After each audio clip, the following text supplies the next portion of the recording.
Cette émission a été enregistrée devant public.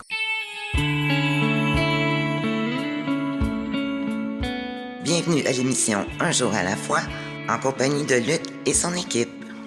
Bienvenue à Une capsule à la fois. Ici votre animateur Luc qui vous souhaite la bienvenue dans cette saison estivale pour ces petites capsules tirées de la journée On a besoin de toi, organisée par le Comité des Trois Héritages du district 87-13. Les Alcooliques Anonymes sont une association de personnes qui partagent entre elles leur expérience, leur force et leur espoir dans le but de résoudre leurs problèmes communs et d'aider d'autres alcooliques à se rétablir. Le désir d'arrêter de boire est la seule condition pour devenir membre des AA.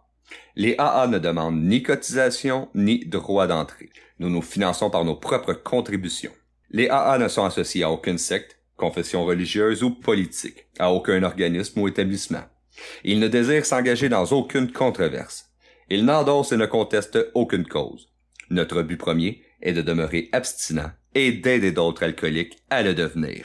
Comme je vous expliquais avant le préambule, nous allons vous présenter dans les prochaines semaines des capsules tirées de la journée des On a besoin de toi. Ces capsules vont mettre en valeur les tâches effectuées dans nos meetings, dans nos groupes, qu'on parle du café, de la littérature, du RSG, animation. Écoutez, on pourrait tous les nommer, je crois que vous les connaissez. Mais eux vont nous parler de leur vécu. Comment que de servir dans Alcooliques Anonymes les a aidés à grandir et à cheminer. Donc, c'est un plaisir à moi et à toute mon équipe aussi de vous présenter ces conférenciers dans les prochaines semaines. Eh bien, cette semaine, nous allons entendre parler d'un sujet tabou dans notre société, qu'on parle pas très souvent. Je crois que vous l'avez deviné, c'est l'argent. Et Eric va avoir l'honneur de nous transmettre son message concernant la trésorerie dans nos groupes. On l'écoute?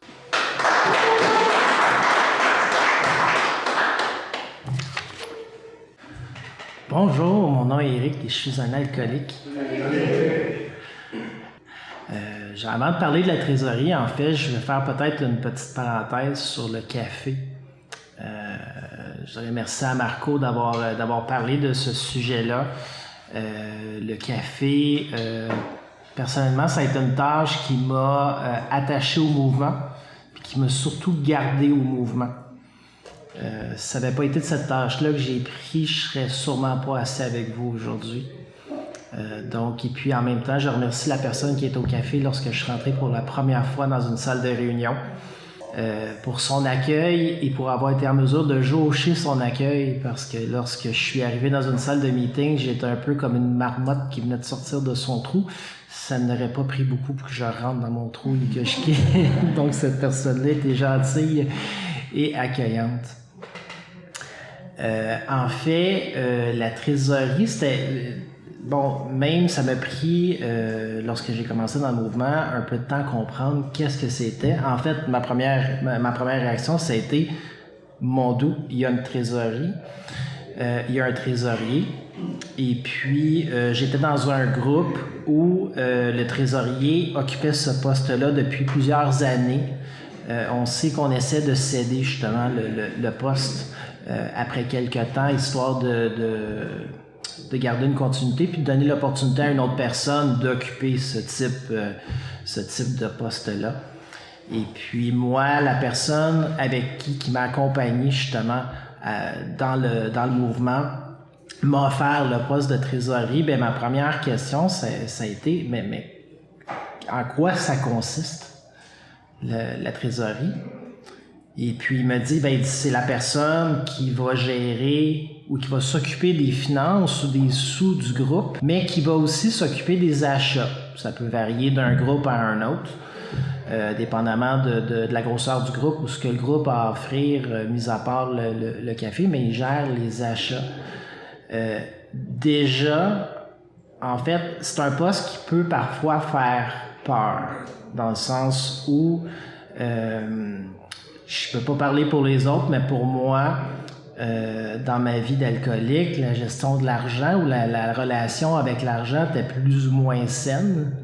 Et puis, la première réaction que j'ai eue, j'avais peur. Je dis, qu'est-ce qui se passe? Le monde va peut-être me juger. On va peut-être peur que je bois de l'argent ou je vais peut-être mal la gérer ou je vais... Donc, la première chose que cette personne-là me dit, c'est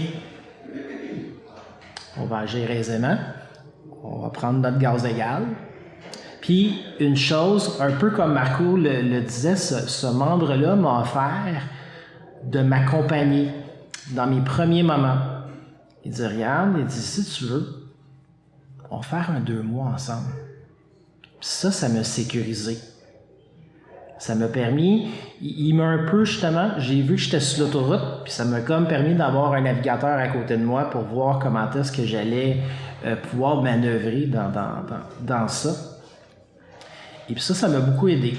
Parce que, je vais être honnête avec vous, la première fois qu'on m'a donné le petit livre pour tenir les comptes, là, je pense qu'on m'aurait donné les états financiers de la province, puis j'aurais été aussi nerveux.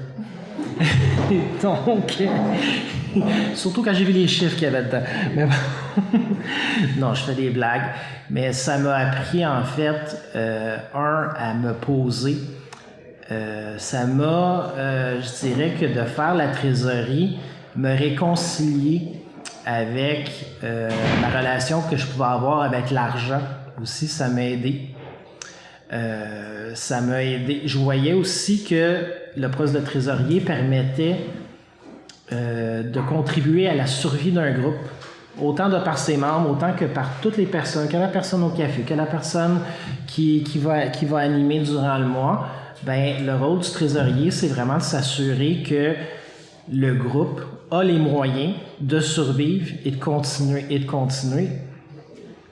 Puis ça, c'est très important. Bon, malheureusement, dans le monde où on vit, on a besoin de certaines ressources.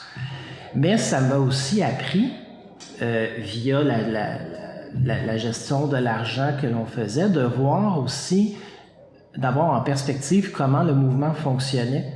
Parce que, veux pas, il y a de l'argent et là, tu te rends compte qu'il y a des sous à un moment donné que tu t'en vas transmettre aux bureaux régionaux qui finit un peu plus haut et qui finit éventuellement à New York. Fait que ça te permet aussi de comprendre comment le mécanisme fonctionne et comment le mouvement, dans son sens le plus large, fonctionne et à quel point aussi le mouvement a besoin de ces contributions volontaires-là. Ça m'a mis aussi, ça m'a donné aussi le goût, et ça peut paraître loin ou distançant en premier, ça m'a donné le goût de toucher à la littérature. De par le fait que j'étais en charge des achats, ben c'est moi qui achetais la littérature. Puis pour acheter de la littérature, il faut que je cherche ce qui reste. Puis pour savoir ce qui reste, ben faut que je savoir c'est qu'est-ce qu'on est supposé d'avoir. Puis à ce moment-là, j'étais allé voir ma petite liste, puis j'étais allé voir les livres, puis là tout d'un coup, ben ça a l'air intéressant. Ça a l'air intéressant. Fait que ça, c'est comme une espèce de collatéral positif, en fait. De dire, ben, de par le fait que j'avais les achats, ben, je me suis même intéressé à la littérature, ce qui a aidé dans mon cheminement et dans le mouvement, puis dans mon rétablissement aussi. Ça a été super intéressant pour moi.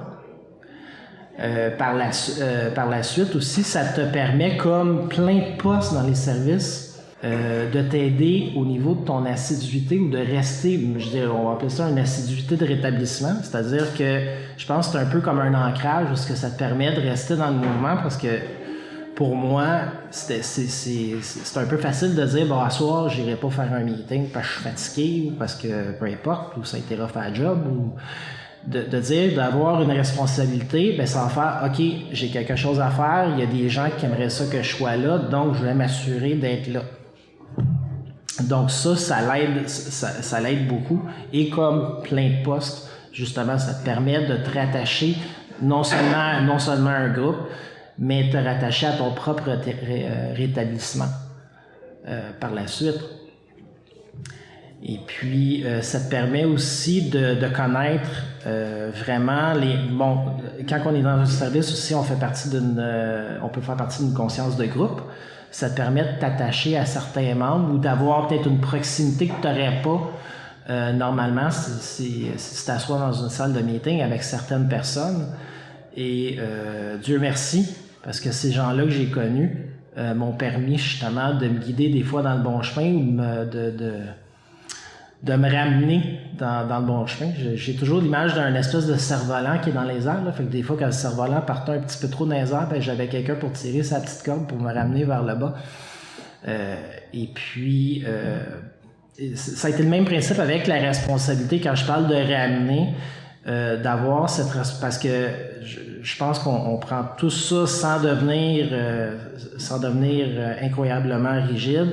Ça nous donne quand même, on sent une certaine responsabilité de dire, ben ok, je gère les sous. Ça te permet aussi de travailler ton humilité.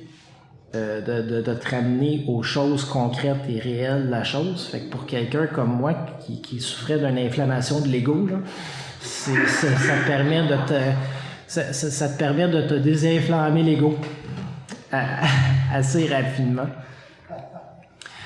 Et puis aussi, je parlais des relations avec l'argent en même temps pour ceux qui ont eu moins à faire de la gestion, puis c'est des petits montants quand même, donc ça peut, pour les gens qui ont eu moins de gestion budgétaire à faire, des fois ça donne un petit coup de main sur comment le faire, puis comment le gérer.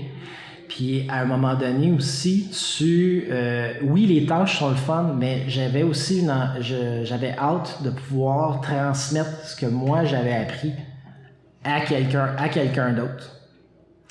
Et puis, dans mon cas, malheureusement, le groupe pour lequel dans lequel j'étais, a fini par fermer. Par contre, je dirais malheureusement, mais en même temps, ça m'a permis de faire de la gestion de deuil dans le sens, ça m'a permis de dire, OK, je n'ai pas failli à la tâche, je me taperai pas dessus.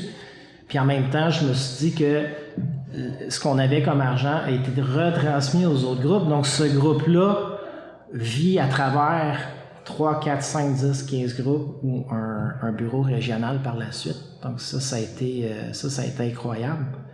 Mais demain matin, si je voyais un membre qui voudrait s'impliquer dans cette tâche-là, je serais le premier à sauter sur la glace puis à venir lui donner un coup de main. Donc, je pense pas, en fait, j'ai vraiment pas fait mon temps, mais j'ai fait un peu le tour de la tâche. Je me dirais que pour moi, ça a été vraiment quelque chose, ça a été une super belle expérience d'être trésorier, puis je le recommanderais à n'importe qui. Alors, je vous remercie. Mon nom est Eric. Je fais la clé.